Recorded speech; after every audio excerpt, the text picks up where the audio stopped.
प्रणतार सुंदर साथ जी, कल जब फार्मेसी का उद्घाटन हो रहा था तो आपने देखा होगा तीखी धूप से हर कोई तिल मिला रहा था।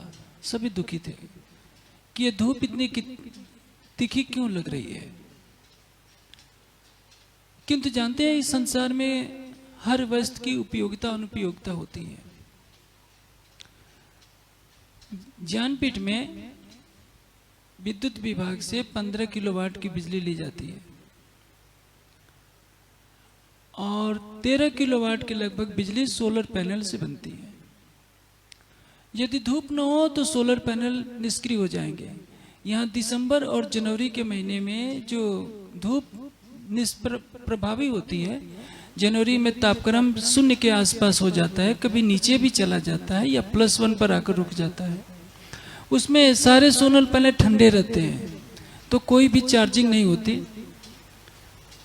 कहने का तात्पर्य क्या है कि जो धूप कल हमें बहुत पीड़ा दे रही थी, वही धूप यहाँ सोलर पैनल के माध्यम से उपयोगी बना ली जाती है। मेरे कहने का आशय क्या है, हमारे जीवन को चलाने के लिए धन चाहिए। धन से हम वस्त्र खरीदते हैं, आवास की व्यवस्था करते हैं, भोजन की व्यवस्था करते हैं। इसके बिना काम नहीं चल पाता, क्योंकि हम नंगे नहीं रह सकते, भूखों नहीं रह सकते, पेड़ों की छाया के नीचे नहीं रह सकते। लेकिन सर्वोपरि यही नहीं है। मानवता का जो प्राण है वो धर्म और संस्कृति है, आध्यात्मिक तत्व ज्ञान है। और आध्यात्मिक तत्व ज्ञान के बिना कोई भी समाज सभ्य नहीं कहला सकता। आप अतीत के पन्नों को पलटिए। जब से मोहम्मद बिन कासिम के माध्यम से आक्रमण होना शुरू किया, 700 वर्षों तक मुगलों का इस देश पर आक्रमण होता रहा। इसके पहले हूणों ने, कुषाणों ने, शकों ने इस देश को लूटा। लेकिन इस देश की संस्कृति को जीवंत करने के लिए ऋषियों के बड़े बड़े गुरुकुल थे प्राचीन काल में। और जब सिकंदर भी आया था आज से 2500 वर्ष पहले, तो उससे रक्षा के लिए तक्षशिला में एक विश्वविद्यालय था। उस तक्षशिला विश्वविद्यालय से चाणक्य निकला, चंद्रगुप्त, जिसने अपने शिष्य चंद्रगुप्त को इस योग्य बनाया कि वो भारत की रक्षा कर सके और यूनानियों को भगा सके। आप देखेंगे कि भगवान बुद्ध ने जो तपश्चर्या की, बुद्धत्व प्राप्त हुआ, उनके निर्देशन में 1-2 नहीं, सैकड़ों राजकुमारों ने अपने महलों को छोड़ा, राजकुमारियों ने छोड़ा। और तो और भगवान बुद्ध के बेटे ने, राहुल ने भी अपना घर द्वार छोड़ा। खुद माँ कह रही है कि जाओ बेटे, अपने पिता से वो वस्तु मांगो जो किसी पिता ने अपने पुत्र को न दी हो। और बुद्ध 8 साल के बच्चे का मुंडन कराकर सन्यासी बना देते हैं। किस लिए? सत्य के प्रचार के लिए।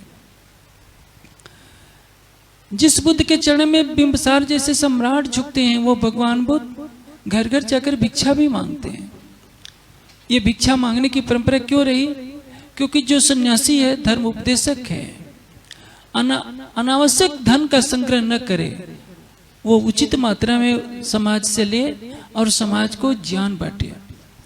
बुद्ध और महावीर की इस धरती से जब ज्ञान का प्रकाश लोप हो गया, तो आज वही बिहार, वही बंगाल, वही यूपी का पूर्वी भाग हिंसा की चपेट में आ गया। अब पूरे देश में जानते हैं बिहार कितना बदनाम है, लोग जाने में भी डरते हैं। ऐसा क्यों होता है? ऐसा नहीं कि बिहार में अच्छे अच्छे भवन नहीं है, धनवान लोग नहीं है, सब कुछ है। लेकिन मानवता का श्रृंगार कैसे होता है? उसके शिष्टाचार से, उसके ज्ञान से, उसकी भक्ति से। और जब यह नष्ट हो जाता है तो वो सारी प्रजा मानवीय गुणों को खो देती है, वो हैवानियत में जीने लगती है। देखने से लगता है कि अच्छा होता है, हम क्यों धार्मिक क्षेत्र में खर्च करें। याद रखिए, जिस समय महमूद गजनवी ने सोमनाथ के मंदिर पर हमला किया था, पूरा मंदिर हीरे मोतियों से जड़ा था, सोने के 1000 थंब थे और 1000 पंडे वहां पूजा करते थे। लेकिन ज्ञान किसी के पास भी नहीं था। किसी भी समाज को जीवंत रखने के लिए शिक्षा की आवश्यकता होती है। यदि आप शिक्षा का प्रसार नहीं करेंगे तो वह समाज अशिक्षित हो जाएगा, और अशिक्षित व्यक्ति किधर जाए वो निर्णय नहीं कर सकता। जब ज्ञान का प्रकाश होता है तो मानवता में प्रेम और भक्ति की फसल लहलाती है, अन्यथा वह सूख जाती है। ज्ञान ही तो उसको जीवंत रखता है। और ज्ञान के संवाहक कौन है? बड़े बड़े शिक्षण संस्थाएं, गुरुकुल, विश्वविद्यालय। विश्वविद्यालय का तात्पर्य मैं वो जवाहरलाल नेहरू विश्वविद्यालय नहीं कह रहा हूँ। विश्वविद्यालय वो जैसे गुरुकुल कांगड़ी जैसे विश्वविद्यालय जिसमें बड़े बड़े वेदों के विद्वान तैयार होते रहे। हमारा समाज तो वैसे ही शिक्षा के क्षेत्र में बहुत पीछे है। हमारी जो धरोहर है वो सबसे मूल्यवान है। परम धाम का ज्ञान किसी के पास भी नहीं है, हमारे पास है, लेकिन वो तो मंदिरों की चारदीवारी से बाहर नहीं निकला, क्योंकि उसको निकालने वाले ही तैयार नहीं हुए। क्योंकि हमारे समाज में एक अग्रगण्य नीति नहीं रही, सार्वकालिक हो, सार्वदेशिक हो और सबके लिए ग्राह्य हो। ऐसा कोई थिंक टैंक नहीं हुआ 300 वर्षों में जिसने इस बात पर विचार किया हो कि कैसे हम अपने समाज को अन्य समाजों के मुकाबले आगे करें या उनके बराबरी पर स्तर लाएं। इसलिए जैसे किसी के घर में 100 हीरो के टुकड़े पड़े हों और उसको मालूम ही ना हो, वो समझता है कि ये तो पत्थर के टुकड़े हैं, वो गड्ढा खोद कर उसमें रखे रहे और सबसे कहता फिरे कि आज मेरे घर आटा नहीं है, दाल नहीं है, कुछ पैसा दे दो। हम भी वैसे ही करते हैं। हमारे पास परम धाम का ज्ञान है। यदि हमने कोई सार्वकालिक नीति बनाई होती तो आज हमारे समाज में हजारों प्रचारक होते, हजारों ज्ञान के संवाहक ऐसे होते जो देश के कोने कोने में, संसार के कोने कोने में वाणी की गूंज करते। लेकिन रोने धोने से भी कुछ रिजल्ट नहीं निकलता। देर आए दुरुस्त आए। यदि हम अभी भी सावचेत हो जाएं कि हमें अपने ज्ञान की धारा को प्रवाहित रखना है तो इसके लिए हमें कटिबद्ध होना पड़ेगा। पहले का समय अलग था। 2500 वर्ष पहले इस देश में बुद्ध के साथ हजारों भिक्षु चलते थे, घर घर जाते थे, भिक्षा भी मिल जाती थी। आप देखेंगे कि श्री जी के साथ भी 5000 की जमात घर द्वार छोड़ करके निकली थी, पन्ना जी तक आई थी। आज स्थिति कुछ और है। आज तो कहीं अंधविश्वास इतना पनपता है। जैसे अभी छतरपुर के पास एक बागेश्वर धाम है, वहाँ के महाराज ने कुछ तांत्रिक क्रियाएं सिद्ध की गए, रिद्धि सिद्धियाँ हनुमान जी की सिद्धि कर ली है, चमत्कार दिखा देते हैं, तो करोड़ों में खेलते हैं। लेकिन जो बेचारा ऐसा नहीं करेगा, केवल ज्ञान और भक्ति की बात करेगा, तो जनता बोझ समझती है। मैंने खुद अपने जीवन में अनुभव किया है कि सिर नीचा करके जाओ तो भी राह चलते लोग गाली देते हैं कि खाने को नहीं मिलता, बन जाते हैं महात्मा। तो आज के युग में एक कल्पना नहीं की जा सकती कि 4-5 हजार प्रचारक हो, उनको केवल भिक्षा के ऊपर आश्रित रहना पड़े। युग के अनुसार, क्योंकि आज के युग में वो श्रद्धा नहीं है, समर्पण नहीं है, भक्ति नहीं है। वाणी को फैलाने के लिए शिक्षण संस्थानों की आवश्यकता है, और कोई भी शिक्षण संस्थान बिना धन के नहीं चल सकता। अभी आपको विदित है कि बड़ोदरा में प्राणनाथ बालिका विद्यालय की स्थापना की जा रही है, जिसमें पूरे देश से बच्चियां रहेंगी। उनको उच्च स्तर की शिक्षा दी जाएगी कि आने वाले समय में ये वाणी का ध्वज लेकर चारों ओर उसकी ज्योति को बुझाएं। ज्ञानपीठ विगत 17 वर्षों से अपनी सेवाएं दे रहा है। दोनों संस्थानों को समय के प्रवाह से तेजी से चलने की आवश्यकता है। आप देखिए, आप अपने घर को सोने की ईंटों से बना लीजिए, राजमहल बना लीजिए, तो आप अपने घर में तो रहेंगे, एक दिन छोड़ करके चले जाएंगे। आप अपने बेटे को, पोते पोतियों को वो सारी संपदा सौंप देंगे, वो भी छोड़कर चले जाएंगे। सभी ऐसा करते रहेंगे तो क्या होगा? यदि हृदय में शून्यता रहेगी, ज्ञान का प्रकाश नहीं रहेगा, तो क्या होगा? भारत की गरिमा किससे है? उस बुद्ध से गरिमा है जिसके पैरों में एक चप्पल भी नहीं, खड़ाऊ भी नहीं। उस चाणक्य से पूछिए, जो जौ की पिसी जौ की रोटी खाता था और गाय का दूध पीता था, और वो कहां से रोटी और दूध की व्यवस्था होती थी? जितना पढ़ाने से दक्षिणा मिलती थी, चाणक्य के लिए वही काफी था। भले ही वो महामंत्री रहे हो, महाअमात्य रहे हो चंद्रगुप्त के, चंद्रगुप्त के गुरु भी थे, लेकिन सब कुछ करते हुए भी राजमहल के धन का 1 रुपया भी अपने लिए खाने के लिए प्रयोग नहीं किया।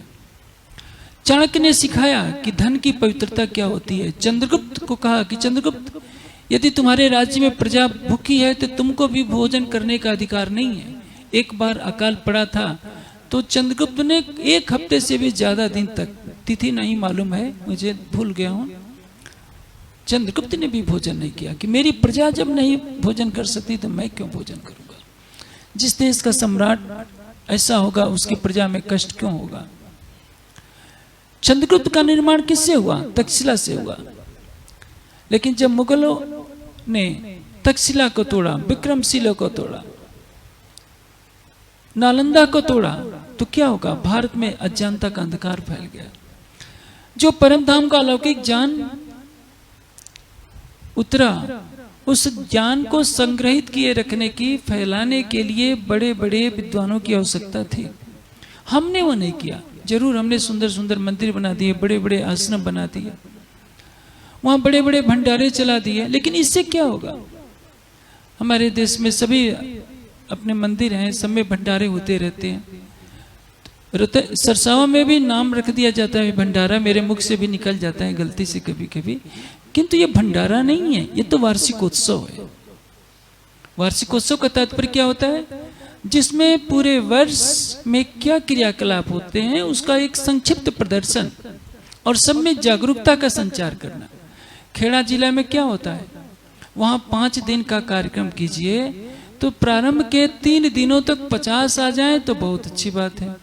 चौथे दिन 200 आएंगे और भोजन के दिन करने के लिए 5000 की पूरे गांव का इलाका आ जाएगा। और जानते हैं 20-20 मन तो शुद्ध घी के लड्डू बनाए जाते हैं।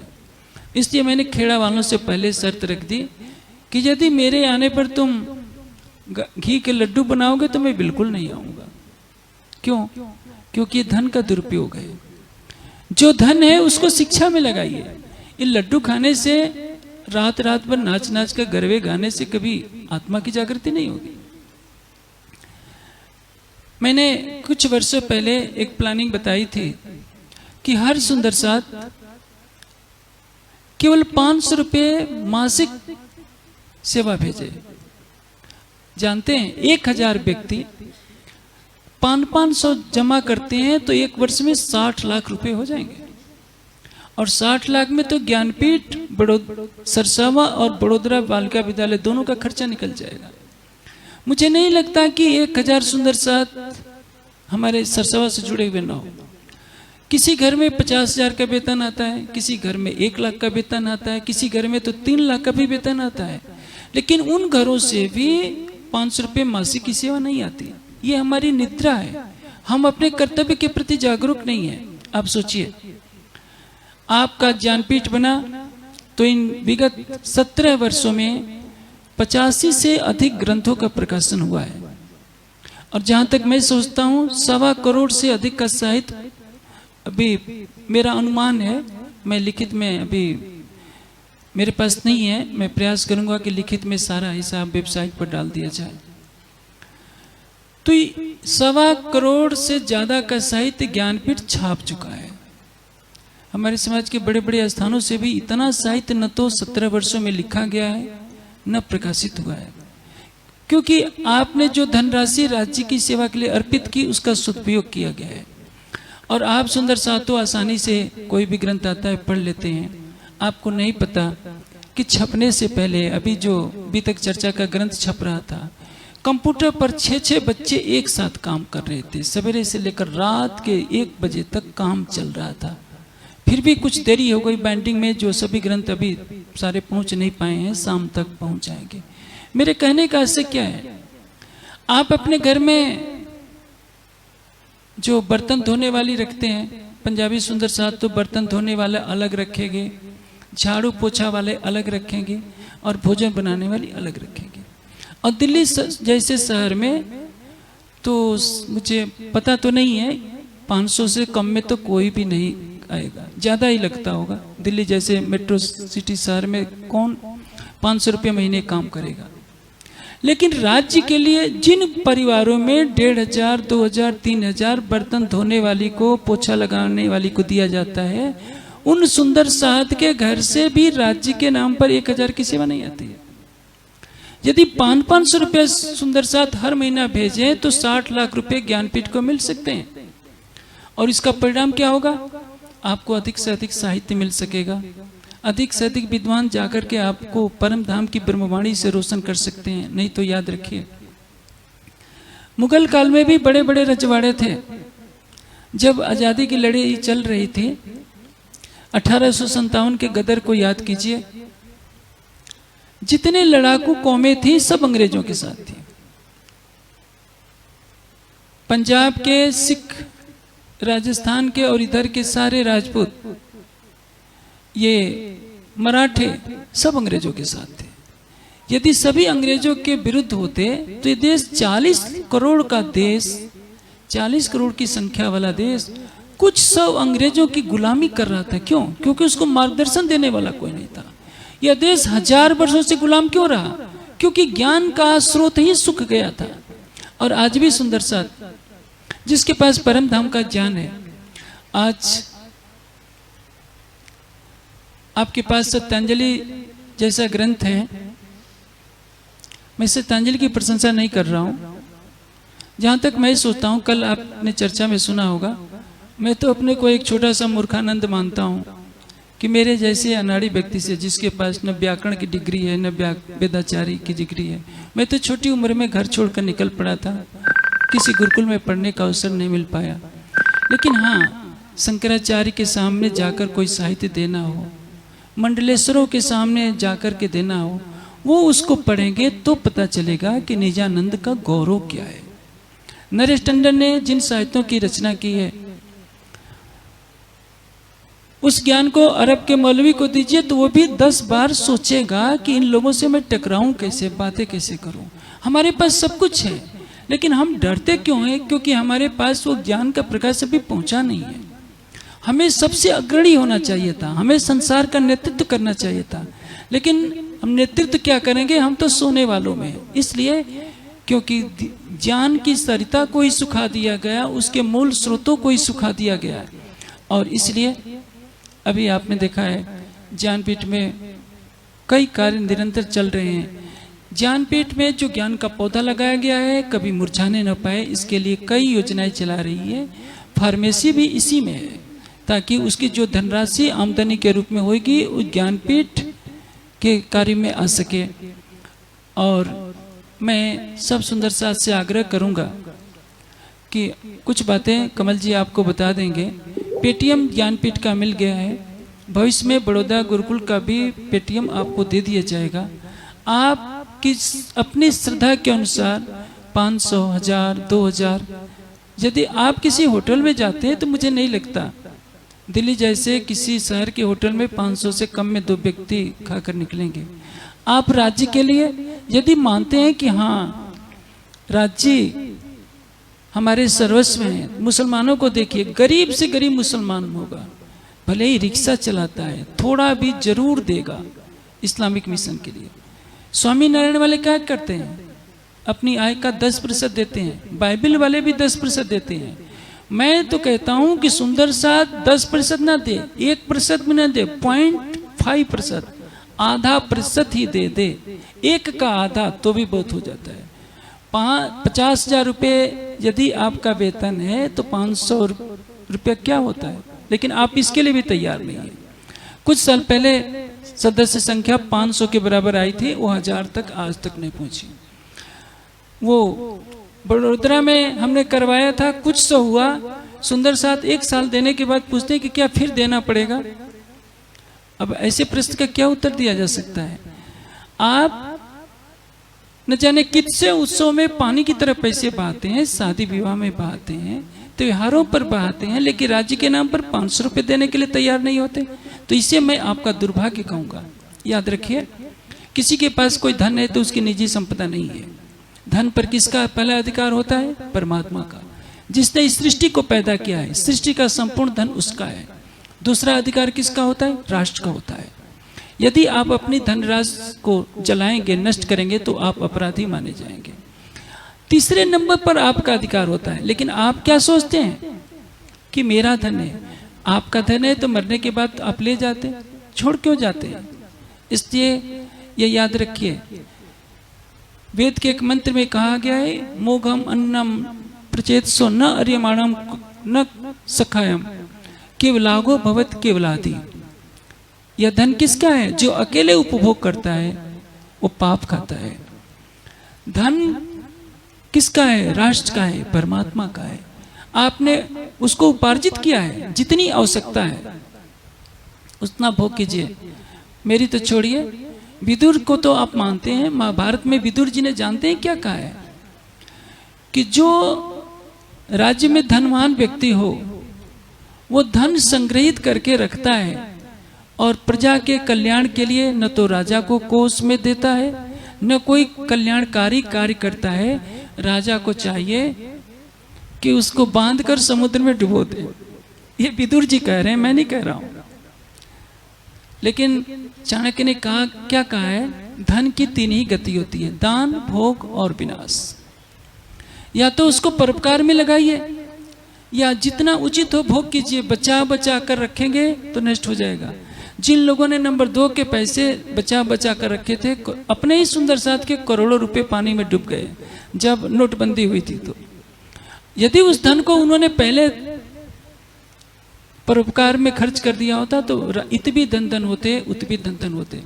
राजा राम और झांझन बाई को जब तक ये खेल चलता रहेगा हम यहाँ याद करेंगे, परम धाम में याद करेंगे। जब तक ये धरती रहेगी, बालिका विद्यालय बड़ोदरा की बच्चियां चाहे सभी सुंदर साथ मानिक भाई को हमेशा याद करते रहेंगे। जिन सुंदर साथ ने यहाँ त्याग किया है, मैं ज्योत्सना बनकी का नाम लेना भूलूंगा नहीं। वो देखिए, वो ट्रस्टी भी नहीं है यहाँ की। एक महिला होते हुए भी अस्वस्थ अवस्था में दौड़ती है। किसके लिए? ज्ञानपीठ में सेवा भेजनी है, बड़ोदरा में सेवा भेजनी है, पन्ना में सेवा भेजनी है। जो हमारे पुरुष वर्ग को अग्रगण्य करना चाहिए, वो महिला होते हुए पुरुष का कार्य कर रही है। कैलाश बहन महिला होते हुए पुरुष की तरह अस्वस्थ अवस्था में कार्य कर रही है। लेकिन ये शिक्षण संस्थान तो तभी चलेंगे जब आप सहयोग देंगे। आप बैंक बैलेंस रखते हैं, रखिए। आप शादी विवाह में 50 लाख खर्च करता हो, करिए, लेकिन इसको कोई संसार याद नहीं करेगा। आप 1 रुपया भी देते हैं तो राज्य की सेवा में हमेशा आपकी शोभा बनी रहेगी। मैं ज़्यादा नहीं कहूँगा, आगे की बात